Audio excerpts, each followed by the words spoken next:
What's the weirdest advice you've ever received that actually worked? Make them tell you no. It's great when you're not sure if you should apply for a job, go for a promotion or a raise, or do something you're afraid of. Don't be so worried about getting told no or failing, you'll surprise yourself.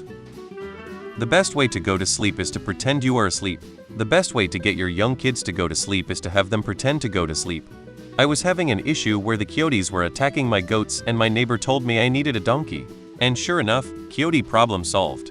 Turns out donkeys and coyotes are natural-born enemies. Smile while you're talking on the phone, people can hear it. It sounds silly, but I found that it really does make conversations go smoother. My granddad lived to be 95. I asked him what the secret to a long happy life was. He told me to mind my own business. If you're nervous, just talk slower and people will think you're confident.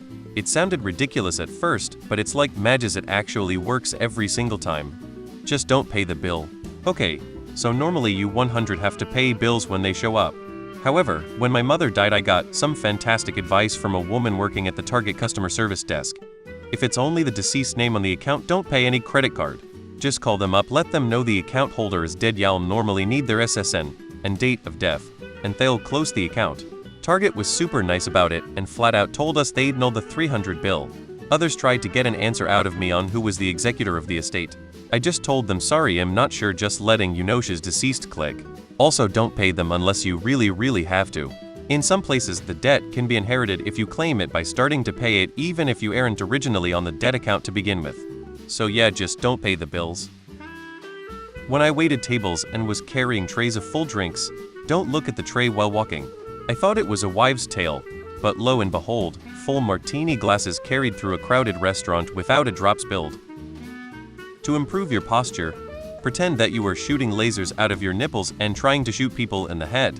If you are really shy or struggle with holding conversations or being social, just ask questions.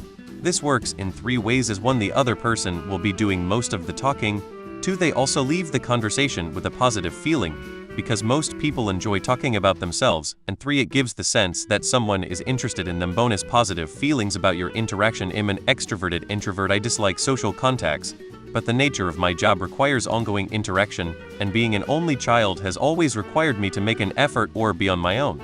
This tactic usually works for me and people are always surprised when I say I'm actually super introverted. You should always be at the top of your priority list. Not your family, not your friends. You get into a routine of asking yourself if you are okay with something first. Okay, so someone once told me to talk to my plants and I thought they were wild for that. But I tried it and honestly, my plants thrived. Like, they seemed to grow better and looked way healthier. Now I'm out here having full-on convos with my little green friends, lol. Clean your room to clear your mind. This advice seems simple, but it's powerful. Decluttering your physical environment can have a surprising effect on your mental clarity and emotional state. When your surroundings are clean and organized, it can help you feel more in control, focused, and ready to tackle bigger challenges. Don't act like a cricket. I was working in a pet store and had been told to clean up the tarantula displays.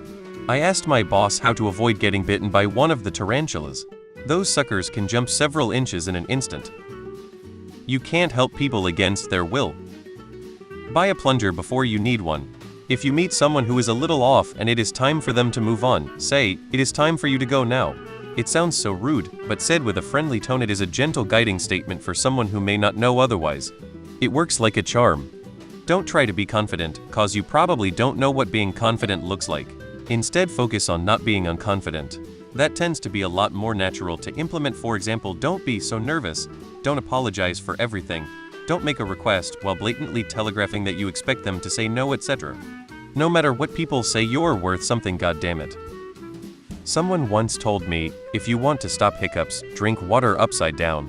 I thought they were nuts, but out of desperation, I tried it and it actually worked.